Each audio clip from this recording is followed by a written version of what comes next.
Hi, I'm Naya. Welcome back to the channel. So today I have another deck profile for you, but this time it's mine again because I got top 8 at our regionals yesterday with prank kits, and I decided to showcase my deck just to show you what changes I've made. So let's go ahead and get started.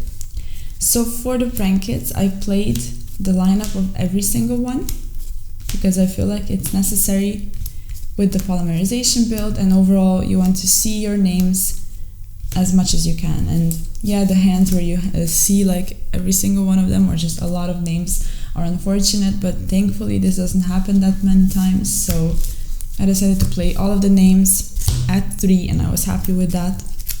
And then I played for the hand traps Veilers, Nibirus, Bells, and then also Ash.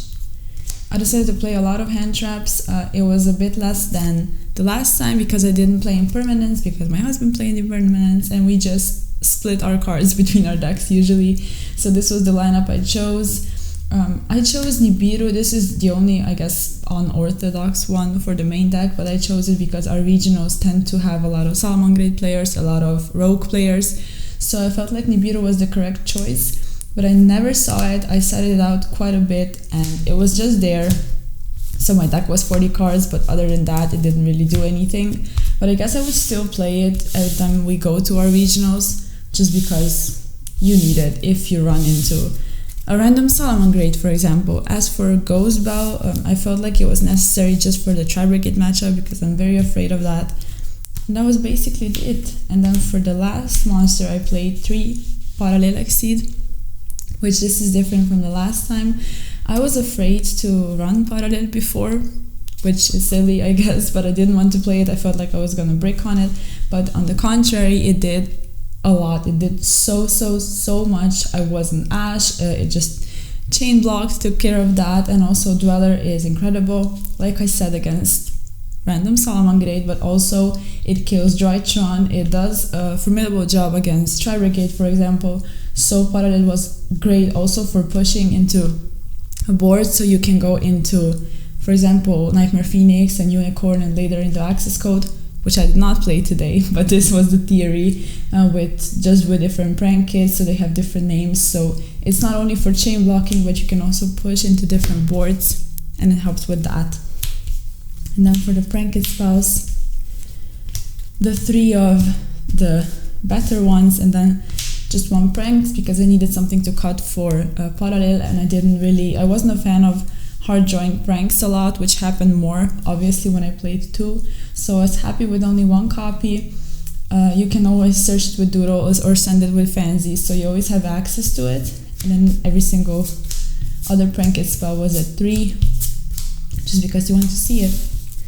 And then for the polymerization, I decided to run only 2 because I felt like 3 was bricky. It just the ratio felt off. I wasn't a fan of it at 3, and when I put it to 2, I was very happy. I saw it when I needed to see it, and this was the idea behind it. And then the good spells at 1. So I played these 3 before, and I decided to put in 1 for 1 at the very last second, basically because I needed to put something in since I didn't play impermanence, so I had a bit more space in my main deck, and 1 for 1 felt like a great extender, a way to push through a board or just through a random hand trap someone might throw you. So it felt nice. I enjoyed like once, I think, and I lost to the tri-brigade player anyway, but in theory it was there. So I was super excited for the entire event that I could play prank kits one last time, and I felt like my build was basically perfect for it. I don't think I would change anything.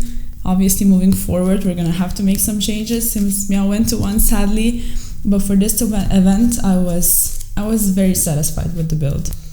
Then for the extra deck I played 3 Meow since I could still play 3. I didn't always use all of the 3, but I felt like it was good that I had the utility of using all of them.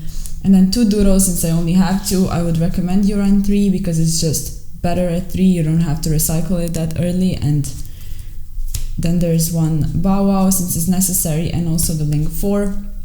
I'm a big fan of the Link 4. It pushes through back row boards, and you can make it turn 1 if you draw an additional name and then go into like use Pandemonium right away. go into him and then make, with Rocket Ride, just revive the 2 Link 2s and you're set for the next turn. So I think he's incredible. I wouldn't cut it from my deck. And then also the fusions, run off everything, pretty basic. Washer did his job, very well against Shadal. He just runs through boards like nothing because they can't activate anything, so he performed really well.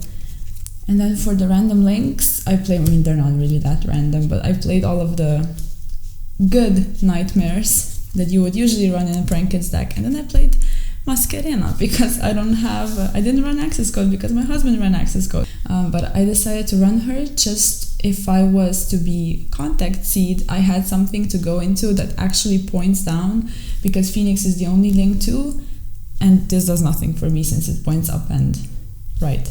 And Masquerena in theory also does something, which it actually came up.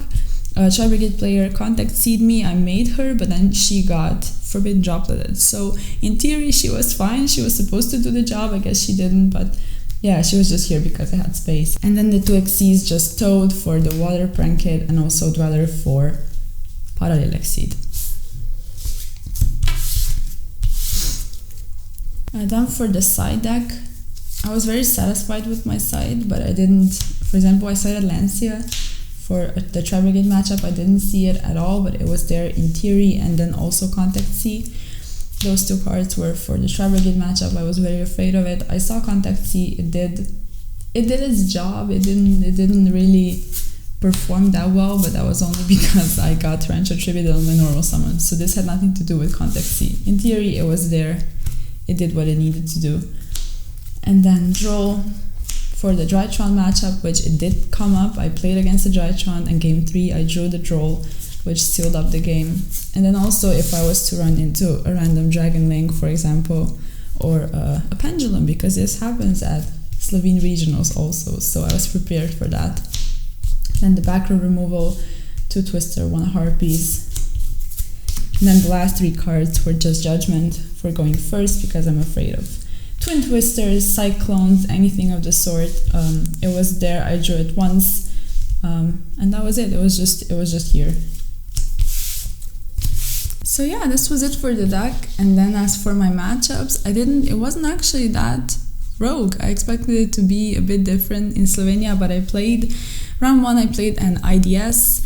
Round 2 I played Tri-Brigade, round 3 I played Tri-Brigade, round 4 I played IDS again, and then I played another Tri-Brigade and I played a Drytron, and I lost to 2 of the Tri-Brigades. Alright, so that was basically it for the deck profile. If you liked the video, give me a like, a sub, and also check out Twitch as always, and I'll see you in the next one. Peace!